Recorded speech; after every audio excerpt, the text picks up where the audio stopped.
সন্তানের সামনে যে কথাগুলো বলতে নেই। আমরা অনেক সময় আমাদের সন্তানের সামনে আবেগের বশবর্তী হয়ে বা অসচেতনভাবে অনেক কথা বলে থাকি, যেগুলো আমাদের সন্তানের মনের মধ্যে গভীর প্রভাব ফেলতে পারে। আসসালামু আলাইকুম রহমতুল্লাহ। সম্মানিত অভিভাবক, কিছু কথা আছে যেগুলো আমাদের সন্তানের সামনে এড়িয়ে চলাই ভালো। কারণ আমাদের সন্তানের মনের উপর গভীর প্রভাব ফেলার পাশাপাশি তার আত্মবিশ্বাস, মানসিক স্বাস্থ্য ও তার ভবিষ্যৎ আচরণে নেতিবাচক প্রভাব ফেলতে পারে। তাই আমরা যেসব কথাগুলো তাদের সামনে বলবো না, চলেন আমরা সেগুলো একটু জেনে নিই। প্রথমে যে কথাটা বলবো সেটা হচ্ছে, আমরা অনেক সময় অসচেতনভাবে বা আবেগের বশত বলে থাকি যে তুই কিছুই পারিস না। এই যে আমাদের একটা কথা, এটা হচ্ছে একটা নেতিবাচক কথা। এই ধরনের নেতিবাচক কথা আমাদের সন্তানের মনের মধ্যে গভীর প্রভাব ফেলে এবং তার যে আত্মবিশ্বাসটা আছে সেই আত্মবিশ্বাসটা হারিয়ে দেয়।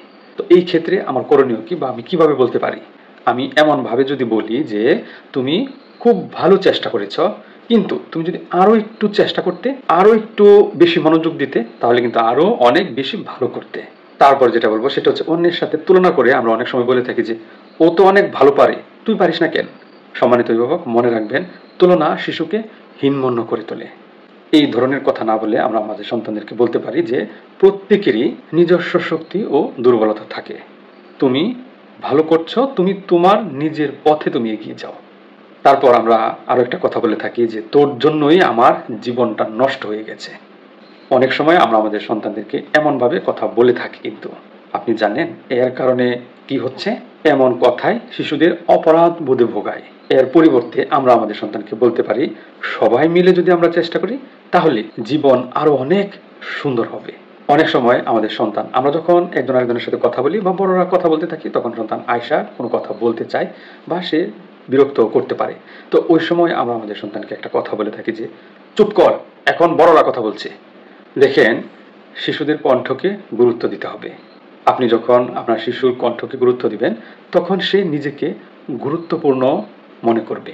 তো অনেকেই বলতে পারেন যে এই সময় ওকে আমরা কিভাবে বলবো? এই সময় আমরা যেটা বলতে পারি যে দেখো, আমরা এখন একটু গুরুত্বপূর্ণ কথা বলছি, তুমি একটু পরে কথা বলো, বা তুমি অপেক্ষা করো, একটু দূরে গিয়ে বসো, আমি তোমার সাথে পরে কথা বলবো। অনেক সময় আমরা আমাদের সন্তানকে প্রেসার করে বলি যে তুই যদি এটা না করিস তাহলে তোকে আমি ভালোবাসবো না। এই যে আপনি একটা শর্ত দিয়ে দিলেন, এই শর্ত সাপেক্ষ ভালোবাসা শিশুদের মধ্যে ভয় ও নিরাপত্তাহীনতা তৈরি করে।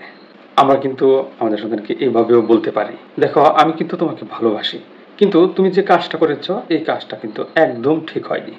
আরো একটা গুরুত্বপূর্ণ বিষয় হচ্ছে, আমরা আচরণ আর ব্যক্তিত্ব দুইটা বিষয় আলাদা করে ব্যাখ্যা করি না। না করে আমরা বলে ফেলি যে তুই এত খারাপ কেন? এভাবে না বলে আপনি বলতে পারেন যে তোমার এই আচরণটা ঠিক হয়নি।